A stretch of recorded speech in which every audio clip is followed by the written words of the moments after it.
ಮುಂದುವರಿಸಿದ್ರು, ಅದನ್ನ ಮುಂದುವರಿಸ್ತಾ ಇದೀವಿ. ಹೊರತು ನಾವೇನು ವಸ್ತು ಮಾಡ್ತಾ ಇಲ್ಲ. ಈಗ ಬಿಡದಿ ಇಂಡಸ್ಟ್ರಿಯಲ್ ಲೇಔಟ್ ಆಗಿದೆ, ಯಾರು ಅದನ್ನ ಅಕ್ವಿಷನ್ ಮಾಡಿದವರು? ಯಾರ್ದದು? ಈಗಿರುವಂತ 9,000 ಎಕರೆಯಲ್ಲಿ 1,000 ಎಕರೆ ಜಗದೀಶ್ ಶೆಟ್ಟರ್ ಅವರೆಲ್ಲ ಸೇರಿ ಅಕ್ವಿಷನ್ ಮಾಡ್ಕೊಳ್ಳಿಲ್ವೇ? ಆ ರೈತರು ಅವರ ರೈತರಲ್ವೇ?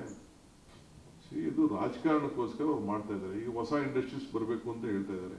ಅವ್ರು ಇಂಡಸ್ಟ್ರೀಸ್ ಮಿನಿಸ್ಟರ್ ಇದ್ದಾರೆ, ಎಲ್ಲಿಂದ ಜಮೀನು ತೆಗೆದುಕೊಂಡು ಕೊಡ್ಲಿ ಅಂತ ಅವರೇ ಹೇಳಿದ್ರೆ ನನಗೆ ಆಗ್ತದೆ. ನಾನು ಯಾರಿಗೂ ಏನು ಬಲವಂತ ಏನು ಮಾಡಕ್ ಹೋಗ್ತಾ ಇಲ್ಲ. ನಾನ್ ಬೀಂಗ್ ಎ ಅರ್ಬನ್ ಡೆವಲಪ್ಮೆಂಟ್ ಇದು ಮಿನಿಸ್ಟರ್ ಆಗಿದ್ದಂತವನು ನಾನು ಐ ಕಾಂಟ್ ಡಿನೋಟಿಫೈ ಮಾಡ್ಬಿಟ್ಟು ನಾನು ಜೈಲಿಗೆ ಹೋಗ್ಲಿಕ್ಕೆ ನಾನು ತಯಾರಿಲ್ಲ. ನಾನು ಡಿನೋಟಿಫೈ ಈಗ ರೆಡ್ ಝೋನ್ ಯಾಕೆ ಕುಮಾರಸ್ವಾಮಿ ಮಾಡಿದ್ರು?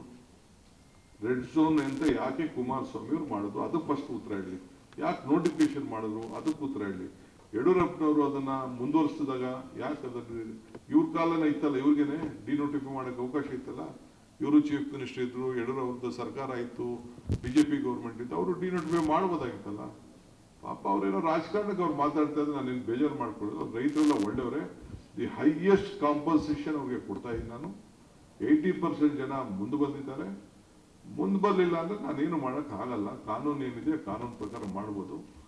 ಏನ್ ಬೇಕಾದ್ರೂ ಪಾಪ ಟೀಕೆ ಮಾಡಿದ್ರು ನಾನೇನು ಬೇಜಾರು ಮಾಡ್ಕೊಳಕ್ ಆಗಲ್ಲ. ಅವರೆಲ್ಲ ನಮ್ಮವರು, ರೈತರೆಲ್ಲ ಒಳ್ಳೆಯವರು.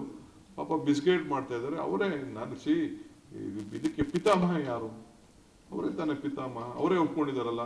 ನೀವು ಟಿವಿಗಳು ತೆಗೆದು ನೋಡಿ, ನೀವು ಡೆಲ್ಲಿಯಿಂದ ಹೇಳಿದ್ದಾರೆ ನಾನು 8,000 ಅಡಿ ಕೊಡ್ತೀನಿ ಅಂತ ಹೇಳಿದ್ದೆ ಅಂತ ಹೇಳಿದ್ದಾರೆ. ಈಗ ನಾನು 8,000 ಅಲ್ಲ 50% ಕೊಡ್ತೀನಿ ಅಂತ ಇವತ್ತು ಹೇಳಿದ್ದೀನಿ.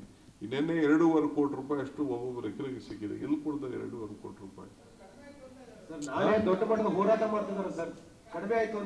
ಯಡಿಯೂರಪ್ಪನವರು ಏನು ಮುಂದುವರಿಸಿದ್ರು ಅದನ್ನ ಮುಂದುವರಿಸ್ತಾ ಇದೀವಿ. ಹೊರತು ನಾವೇನು ವಸ್ತು ಮಾಡ್ತಾ ಇಲ್ಲ.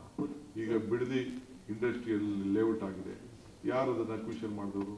ಯಾರ್ದದು?